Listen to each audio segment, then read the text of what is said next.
गर्मी का मौसम आते ही जगह जगह तरबूज के ढेर ये अपनी तरफ मुतवज्जे करते नजर आते हैं। तरबूज के इस्तेमाल के बहुत ज़्यादा तिब्बी फ़वाइद हैं क्योंकि ये ग़िज़ाइयत से भरपूर फल है।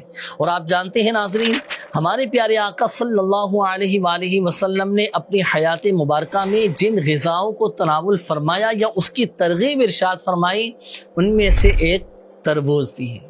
हज़रत आयशा सिद्दीक़ा तय्यबा ताहिरा रज़ियल्लाहु ताला अन्हा से रिवायत है कि प्यारे आका सल्लल्लाहु अलैहि वसल्लम तरबूज को तर खजूर के साथ तनावुल फरमाया करते थे। और खजूर में मीठा ज़्यादा होता है जबकि तरबूज में कम, यानी इन दोनों को मिलाकर खाने से तरबूज खजूर से मीठा हो जाता है जबकि खजूर की मिठास में ये कमी हो जाती है।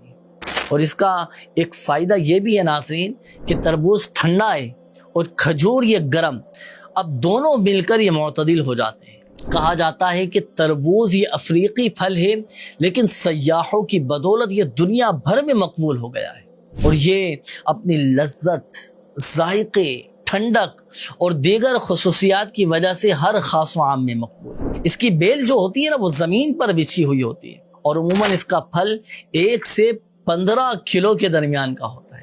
आइए अब मैं आपको लाल और मीठे तरबूज की पहचान का एक ख़ास तरीका बताता हूं जिससे आप पहचान जाएंगे कि कौन सा तरबूज ये मीठा है और कौन सा लाल है।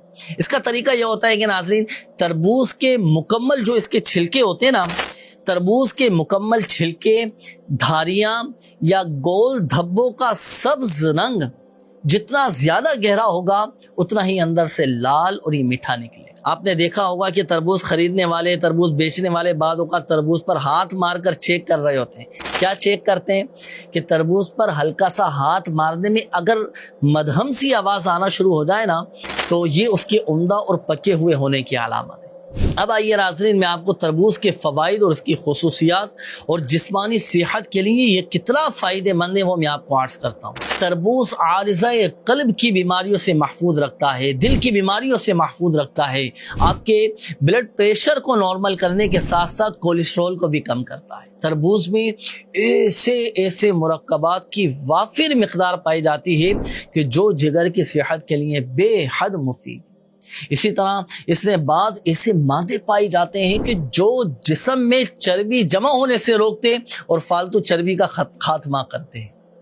तरबूज ये खून की बंद शरियानों को खोलता है, हाई ब्लड प्रेशर से भी बचाता है। तरबूज के जो बीज होते हैं ना, ये पेट से कीड़े निकालते हैं।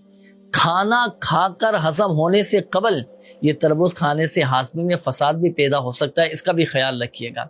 इसी तरह आप जानते हैं नाज़रीन, नहार मुँह तरबूज ना खाएं क्योंकि नहार मुँह तरबूज खाना भी ये बाद औक़ात नुकसानदेह होता है। अब आइए एक अमल में आपको अर्ज़ करता हूँ। मेरे शेख तरीक़त अमीर अहले सुन्नत दामत बक़ातुहुमुल आलिया के रिसाले में लिखा है कि काली मिर्च, काला ज़ीरा और नमक, ये 3 चीज़ें बारीक पीस कर आप एक छोटी सी बोतल में महफूज कर लीजिए और जब आप तरबूज खाएं ना, तो थोड़ा सा तरबूज पर छिड़क कर इस्तेमाल कीजिए। इससे फ़ायदा ये होगा कि तरबूज की लज्जत में भी इजाफा हो जाएगा और वो हाजमे की बेहतरीन दवा साबित होगा और भूख भी चमक उठेगी आपकी। और इस तरह इस्तेमाल करने से तरबूज का मिजाज तर गर्म हो जाएगा और हैज़े से बचत की राह भी निकलेगी। अच्छा, अब ये तरबूज के फ़वाइद और खुसूसियात जो आपको बयान की गई, अब जहन बनेगा तरबूज इस्तेमाल करने का, तो बिल्कुल अच्छी नियतों के साथ तरबूज इस्तेमाल करें, खुद भी खाएं और सिलाई रहमी की नियत से अपनी फैमिली को भी, अपने वालिदैन को, अपने बहन भाइयों को, अपने बच्चों को, अहलो अयाल को, सबको खिलाएं। इंशाअल्लाहुल करीम सिलाई रहमी करने का सवाब भी हासिल होगा।